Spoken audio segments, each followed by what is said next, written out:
Okay, hello again. I've got a Apple Motion new motion project. I've got this set up 1920 by 1080, 24 frames, and I've chosen the duration of 360 frames.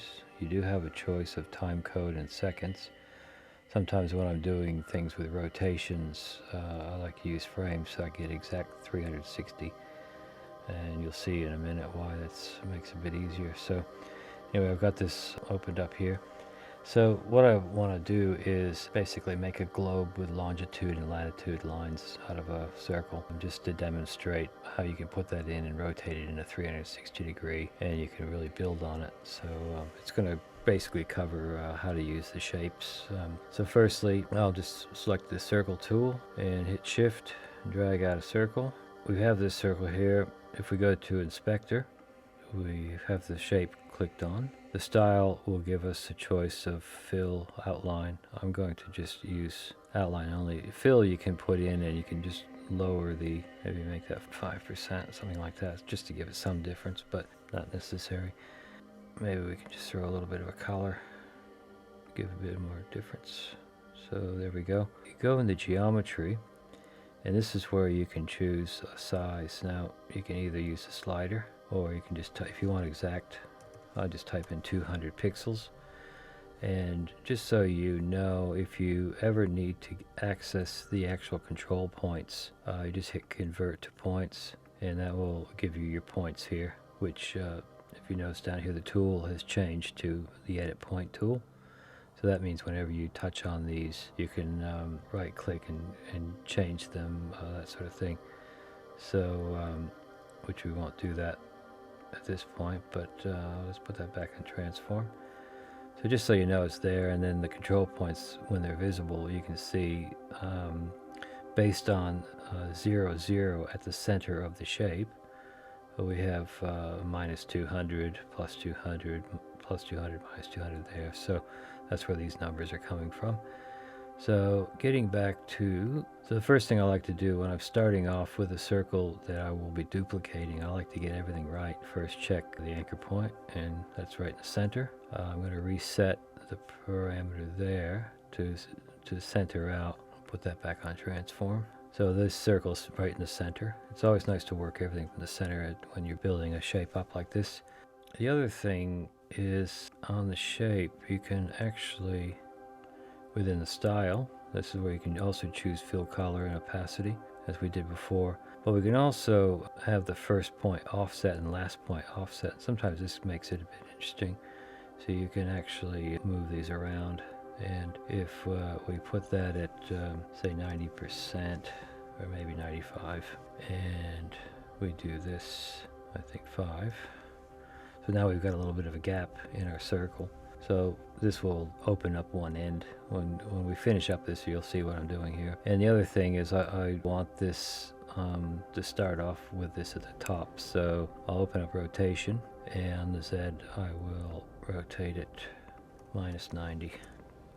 First thing I want to do is I want to create lines of longitude here. So I'm going to duplicate 1, 2, 3, 4, 5.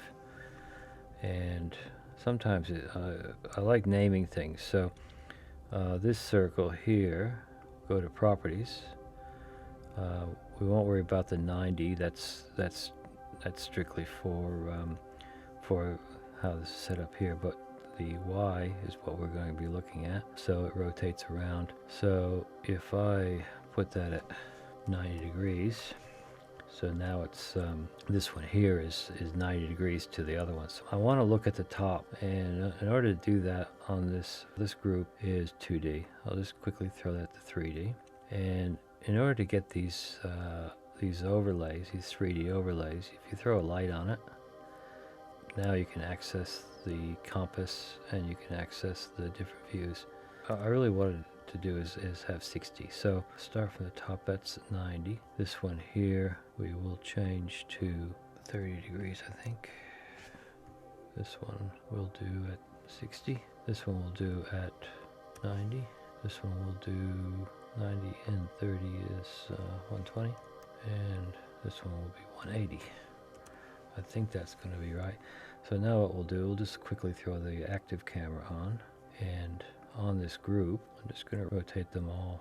That shows you there. I will rotate the X. I want to tip it to us so that we can see. So there we go. I think I need another couple more 30 degrees in there. So I'm going to duplicate that somewhere around there. So that's minus 30. And duplicate it again. And we'll rotate that there. So we're at minus 90. So now we have all these rotated around how I wanted them.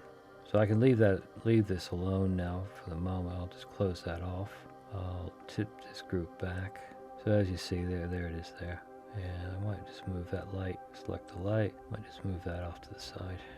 So this group here, I'll put that back to 0. And this is where the 360 frames comes in handy. So we'll set a keyframe there, and then we drag it all the way to the end, and we're at 360. So if I punch in 360 here, now when I hit play, we've got a rotation.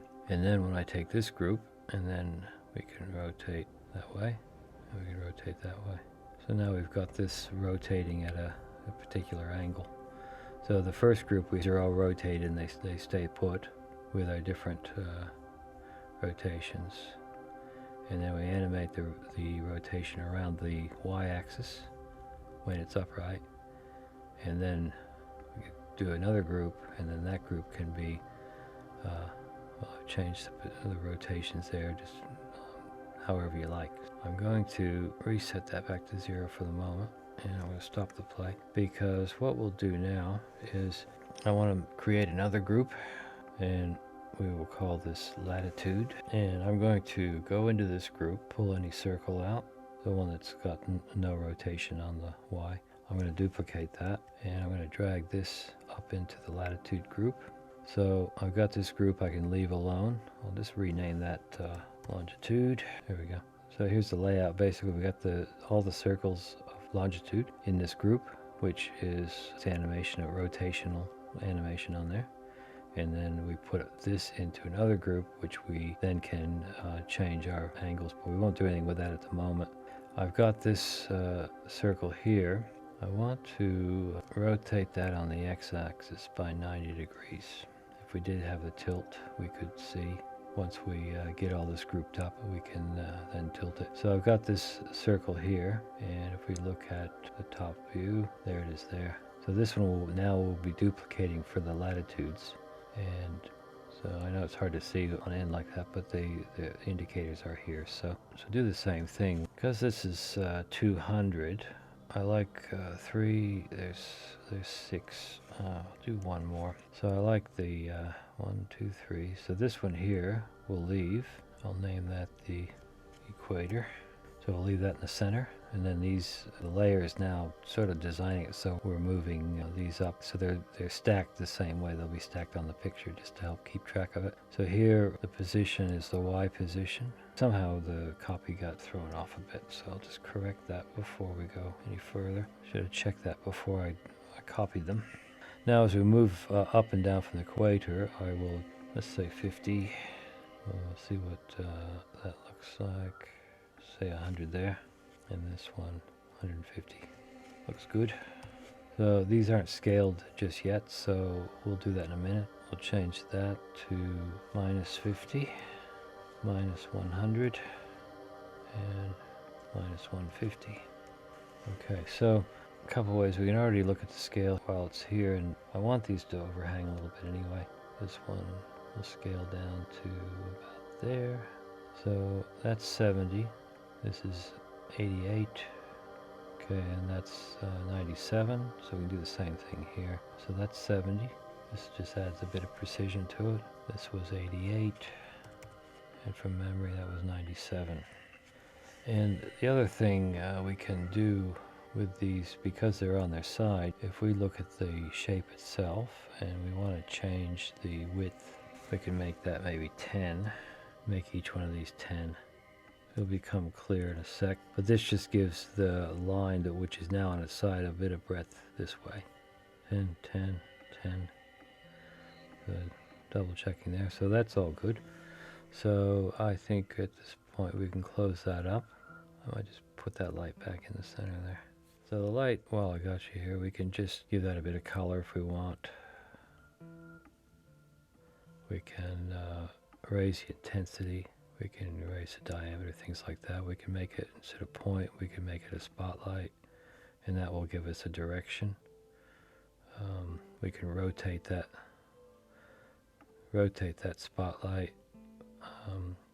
With spots you get a choice of rotation and position, where if you chose, say, directional, you get rotation and position there as well. If you chose point light, you just get position only. So the choice of lights do make a difference there, but I'm going to put that back on spot. So when you're looking at the different sides, the z-axis runs differently. You can just see this faint blue line here, and you see the faint green line there. That's the y. I want to rotate this on the x-axis, so that should work. So I'll bring that up to the top. I'll just put that right on 90, and we can see this is way off. So I'm going to bring that back in to about the 0 position there. Then if we look at the active camera, we're starting to see our globe. So first thing I want to do, in order to lock all these together, I want to close that off. So I got latitude and longitude. I might go to object and highlight the light and send it to the front. That just puts it on top, out of the way. So now we can just select both of those and form a new group. And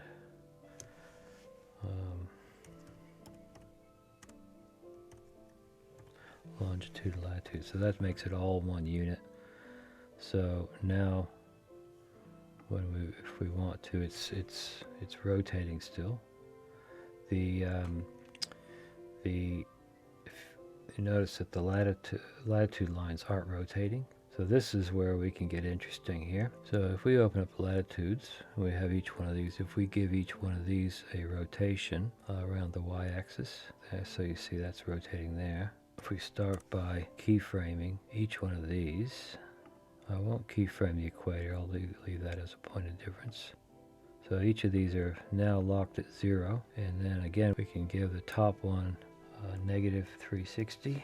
Why I have 360 frames is so that when I play this through, it actually creates a loop and there's no change in the appearance. So I'll make that 360 and minus 3, so they're all going to go in different directions. This one was minus, so I'll start at the bottom, minus 360. So very quickly we've got these things are going in different directions, and just rotate that on the x-axis, this forward. Now we can see. So what we've got is these lines, except for the equator, that's not moving. I could just take the equator. When you're dealing with rotations, again, if you want them to come back full circle, you want the rotations to equal multiples of 360. I could do something like 3600, that's 10 rotations in the same period. Notice it hasn't changed at all. Now you can see how quickly that's running. So there you go. We've got this already a start of an interesting animation. And I know it's sort of hard to see which is top and which is bottom. Right now the lighting is independent. So if I take that light and drag it into that layer, so they're all in there. Now when I rotate, the light rotates with it. Now you can see that it's highlighting there. If I really want to tweak that up, I'll select the light, move that a bit closer to maybe to the bottom. This overlay also, it's a scene icon really. It helps you keep track when you are rotating these with the light. We can double check to see if point light makes any difference. No, not really. Spotlight's good. If you're finding that the intensity is a bit low, you can just duplicate the lights. Should brighten things up a bit. You can select them all and group them up. Lights. So now we've got this main group, as you see the overlay there, the boundary boxes. Just so you understand what they are, your 3D overlays are your view tools, which is up the active camera, compass, the inset view, which you saw down the lower right hand, the 3D grid, which you will see when it comes up, when it actually plays, and then the 3D icons, which is the light and camera and that sort of thing. And if you look at the overlays themselves, you've got grid, guides, handles. The handles are the little blue dots. The lines are the white lines, and then if there's an animation path, you'll see that as well. So I keep all those ticks so that we keep track of all that. I digress, but now things are going to get interesting. If I want to create a duplicate of that, so already it's gotten a bit darker, but with the duplicate, we'll use that one. Now we can go in and we can start looking at scale. But now if we want to scale it differently, remember that the x-axis goes this way, the z-axis goes that way, and y is up and down. So if we scale the y, we're stretching it out. These x and z work together to keep it a complete circle. We can say do 30, this one 30 as well. You don't need to, but this gives it more of a cone shape. So now when we hit play, it's doing the same thing, but it's just different shape now. If we took those both in a group, grouping is very important. I'm just going to write all. So that's the master group here. So when we do any changes to rotation or anything like that, we do it to all of it. So now we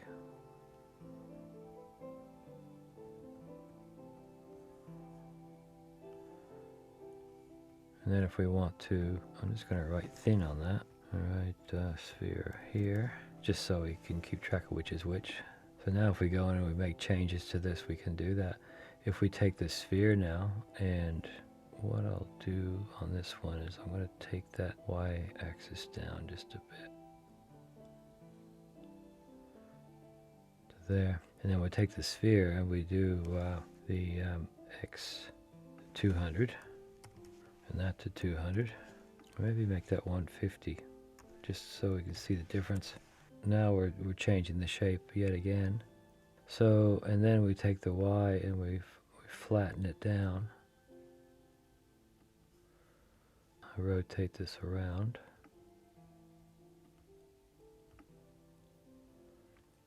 We got a different shape again. And as you see, as you rotate it, so you're viewing it in the direction of the lighting, you can see it a bit differently. So the other thing to consider, if we make a duplicate of the lighting, but this one we will rotate it back around to 180 degrees. I think that should do it. So they're pointing in different directions. Close that off, open this one up. Duplicate that. The more lights the better. And then here we can do the same thing. We can rotate X or Z, either one. So now as we rotate around the copy, I need to move up the y-axis. So there we go. I'll move up the y-axis as well. So the lighting can actually give you some more interesting shapes as well. I guess one last thing is in the fine tuning of it. If we now the sphere is a flat one, so if we go in and look at the latitudes of those, so we have these circles. The other thing we can do, I'll zoom that up just a bit. As you see, as we've made those circles wider, we made those shapes 10. We can actually bring those right out to, say, 50. So you're giving a bit more, almost like a skin to the ship here. That might be, so the light's starting to raise a bit of havoc with that. We'll fix that in a minute. You can see right away that there's a lot of directions you can take with these builds. Change that scale a bit. It might be a bit big, so we'll take that down a bit. So we move these lights away. Not sure if I see it now. We'll look at it from the front.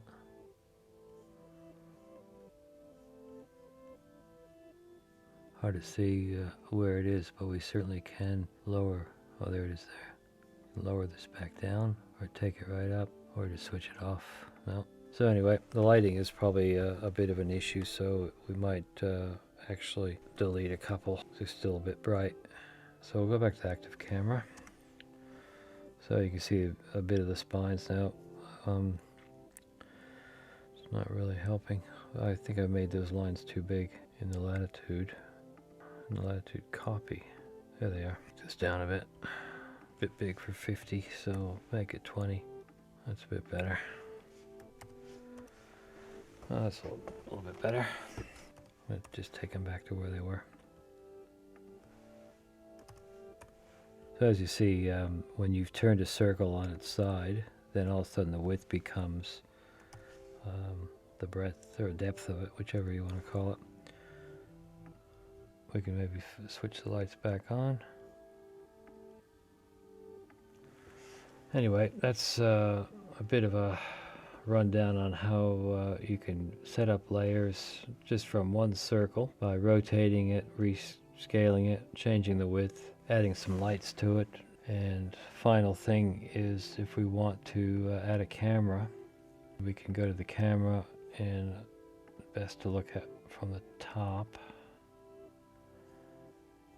Get a bit smaller. There's the camera there. Make it even smaller. So you see there, the framing camera is always sort of anchored around the object itself, what it's framing in. And you can change the angle of view. You can bring it in closer if you want. I'll just bring it in just enough so we can see what's happening. I'll stop the... So again, the 360 frames is going to be good for a rotation. So with these near and far planes, that's just it's best to leave those as they are for this, and just deal with the angle. The as you move the near and far plane, it cuts off what you're actually seeing. So the far plane will be well and truly off in the distance. Near plane will only be 10 pixels away. So if you start chopping those down, if you change the near plane to that after a while, so you're cutting off the view there. So you don't want to do that, and the same with the far plane. Leave those alone. And so finally what we want to do is we want to go to properties, rotate it around the y-axis. So we'll start a keyframe there, slide this all the way to the end at 360, and maybe do minus 360. So now we go to active camera, and the camera is going to actually be going around. We don't see it happening. We will see it from the top. So the camera is just going to circle around like that, and it's going to obviously change the view of what we're seeing with the actual rotation as well. So if and you really, to get one rotation, 360 is the best, because then it loops as you see it finishes. Export this. I'll do that in the end, so you can, we'll go through the whole process. But there's the grid there. There's the 3D grid. So actually that's too high. There we go. Sometimes this is actually spinning on one axis, but the camera is going around. If I change the angle of the camera a bit, we could follow it right through. So if we change the angle like that, we can see that there's a 3D grid. Now it's got a different perspective, so you can get a feel for what the camera is. So there you go. That's a interesting little animation there. You can see where you can do some interesting stuff with that, especially the lighting. That certainly gives it a different effect. Finally, I think I'll just take you through the render process. So you have a choice here. You can add destinations here if you want, and then set up how you want them to export out, codecs, resolutions, that sort of thing. You can save. So you have Apple devices, export audio only, export selection to a movie. Generally, what I like to do in my process is I just like to set it to a MOV file. So the description's here. You can change that around if you want. And if you go into settings, right now you've got 1920, 1080, 24 frames. It's 15 seconds long, or in our case 360 frames long. It's going to be a MOV file. It's right now it's H.264. It's only 36 megs. You can change the video to video audio, audio only, that sort of thing. I usually leave it on video. I don't generally put audio on my motion projects, but you can. You can decompress it up to a higher, I tend to put it up to ProRes now, 166 megabytes. It's 233 megabytes estimated, so 343. You can always decode it later. The 444 will give you color and alpha as well. If you want that transparent background, you need to have that set as well. The color space, if you're putting this into the project, you can set it all up with this as well. So any audio formats there, entire project, QuickTime, this, and then all you do is hit next, and then you can just name it whatever you want. So, and then hit save, and then you'll see down here the little timers going off. So it will pop up. There it is there as a movie file, which can be dragged into Final Cut Pro or any other editing software as a little movie that you can do. This is generally how I've done a few of the videos I've done on this channel. So there you are there, and you can fix up the saving of it all. Now I think I'm going to close that off for a minute. We'll go and find this video that I just made, Untitled Movie. So one thing I wanted to point out is with coding, you can go to the get info. You can rename the project to here. You can get info there. It's good to understand when it was put into QuickTime. Here's all the information, 1920 by 1080, the time code and Apple ProRes. There's the description, all this, so get used to reading all this and understanding. It says here 57.9 megabytes. I didn't check when I exported, but I assume that's what it was. So because it's at such a high resolution, you can actually right click and go down to encode. And here you can change the codec. If you want to make it a smaller, you can put it to H.264 here. This will give you a resolution there. You can preserve the transparency if there is one. Now you click on the little arrow, and then now you've got H.264 or the high efficiency video codecs are here. There's Apple ProRes again, which it's already in, but if you just know that on the Mac devices you can re-encode these things as different settings. So if I do that one, and you can't preserve the transparency on that one. So hit continued, and down here it's doing its thing. There it is there. So now we've got two here. And again, if we open up get info, both of these. So there's the difference. We've taken a ProRes 422 codec and we've changed it to a H.264. Now you can see that there's quite a bit of difference in the size. It's a third or more of the size. That will be much more compressed, but then the quality might not be as good. So depending on what you're doing with that. So just be aware that the codecs do make a difference. When I'm uploading these to Final Cut Pro or video editing, I like to have it at a higher resolution. Your system might chug along a little bit, but if you have it in the 422 range, the ProRes, to begin with, when you're doing all your editing and cutting, and then you can export that, and you can export that down as H.264 out of the Final Cut Pro.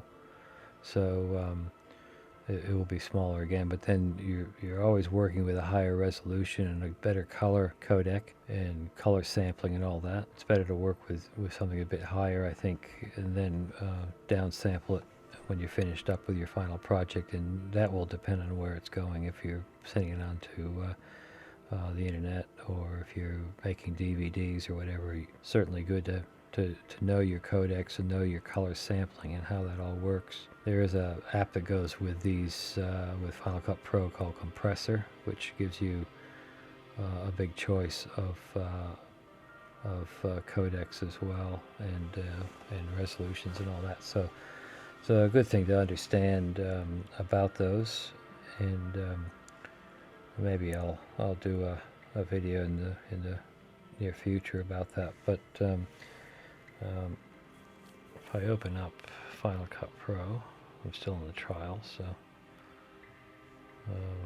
got a couple of days before I have to come up with some cash. This was this other video I was doing. If you go up to, there we go.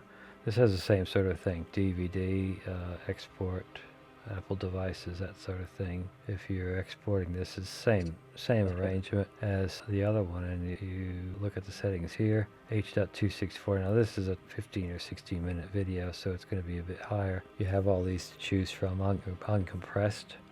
This 422 is color sampling. There's different versions. If I do up to there, then all of a sudden you're going up to 15 gig there. So you can see, depending on where it's heading, we look at, if we do a DVD, we look at the settings. Basically, you got your hard drive, no choice there. Layers are automatic. There's not as much to choose from. You got the preview there, so it's not really telling you much on the when you do it to DVD. The info will tell you its size there. So it's good to know about the different destinations and the different codecs and formats that you want to use. So I'll leave it at that. Hopefully you got something out of it. I know it's just rambling along a little bit, but it's sort of a nice thing to be able to go along with and learn the shapes and all that. I'll finish there, and thanks for watching, and I'll look at another video down the track, so take care.